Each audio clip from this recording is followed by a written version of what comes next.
Anatomía del esqueleto del miembro superior. Ya vimos lo que son las partes de la cintura escapular, el brazo, el antebrazo y vamos a proceder con la mano.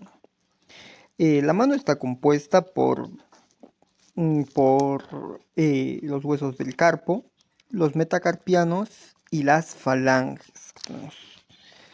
Y pues el día de hoy vamos a ver acerca del metacarpo. Del carpo, de los huesos del carpo. Los huesos del carpo son 8, están distribuidas en dos filas, una proximal o superior y una distal o inferior. Estos huesos tienen ciertas características comunes, ¿no? Podríamos decir que para empezar todos los huesos son huesos cortos, están compuestos de tejido óseo esponjoso recubiertos con una capa de tejido óseo compacto. La parte superior o proximal está compuesto de lateral a medial por el hueso escafoides, que es denominado así por su forma, tiene forma de barco. Y el escafoides viene del griego y significa justamente esto, barco. Seguido, medial al escafoides, se encuentra el semilunar, que tiene forma de semiluna. Y seguidamente, medialmente al semilunar, tenemos al piramidal, que tiene exactamente forma de pirámide. Y por último, digamos que anteromedialmente al piramidal tenemos al pisiforme, que igual tiene un nombre relacionado con su forma, que en este caso sería el de un guisante, ¿no? Etimológicamente, pues viene de ese nombre. En la parte inferior o distal tenemos a los huesos trapecio, igual por su forma más exacta, trapezoide, por su forma que ya no es tan exacta como el trapecio. El grande o también es conocido como cabeza o el ganchoso, perdón. Estos son los huesos de la fila inferior.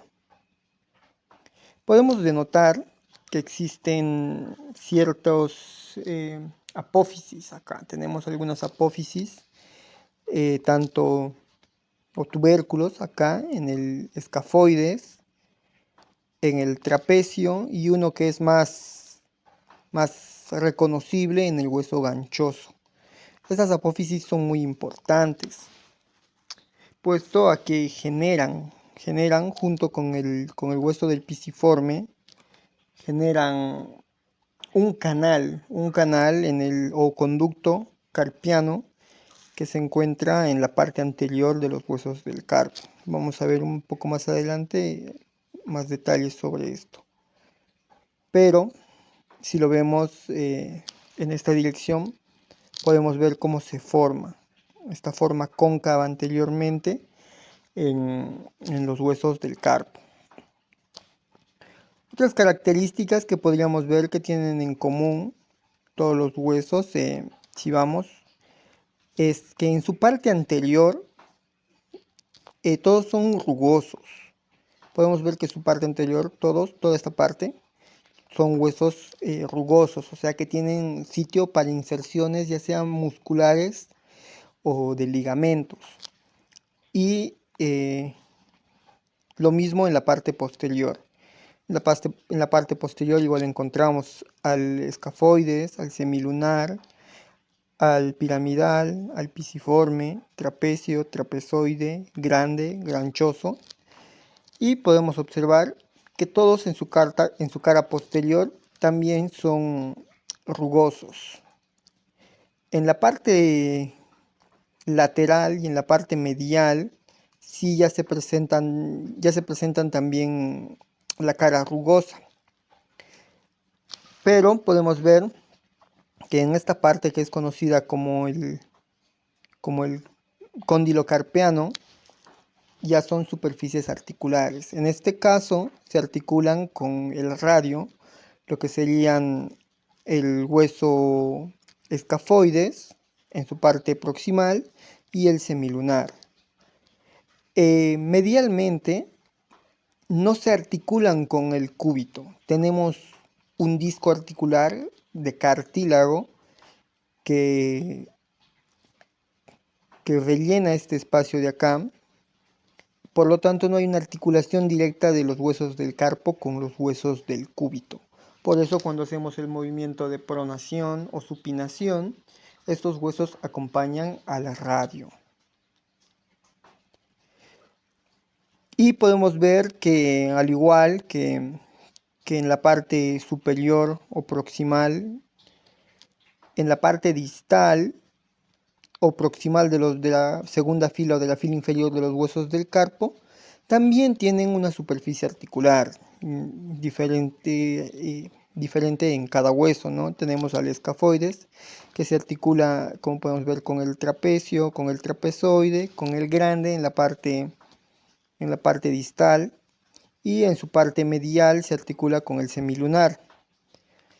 Lo mismo, el semilunar se articula con el grande, con el ganchoso, una pequeña parte, y en su parte proximal se articula con el piramidal. El piramidal no tiene tanto así una articulación medial, por así decirlo, puesto que la articulación del pisiforme es más pequeña y se encuentra en su parte anteromedial. Entonces la parte medial en sí del hueso vendría a ser rugosa, como habíamos mencionado antes, y el pisiforme solo tiene esta cara articular con el piramidal, así que solo tiene esa cara articular y el resto de su superficie es rugosa. Lo mismo con los huesos de la fila inferior. Su parte superior vendría a ser la parte distal de los huesos que habíamos mencionado antes, y en su parte distal o inferior estos se articulan con los huesos metacarpianos. Como se ejemplifica aquí, tenemos al trapecio, que se articula con el primero y el segundo, el trapezoide solo con el segundo, el grande se articula con el tercero y el cuarto, y el ganchoso con el cuarto y el quinto. Habíamos mencionado que estos huesos tenían unas apófisis. Si esto se deja. Tienen unas apófisis en la parte de aquí y generan este canal que es conocido como el canal carpiano. Esto de aquí cumple una función muy específica, que es permitir el paso tanto de los nervios como de los ligamentos que van a inervar y van a permitir la flexión de la mano, de los huesos tanto metacarpianos.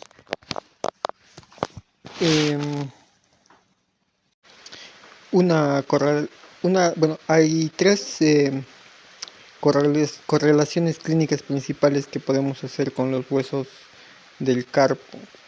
La primera, más común, suele ser la fractura del hueso escafoides, ya que al tener una caída o un golpe que nosotros ejercemos fuerza, la fuerza suele hacer este viaje, y al ser el hueso más débil, por así decirlo, o claro, el más pequeño que recibe esta fuerza, tiende a ser el que más se fractura. Seguidamente, el segundo en recibir la mayor cantidad de fracturas suele ser el semilunar. Y otra correlación clínica que podríamos hacer sería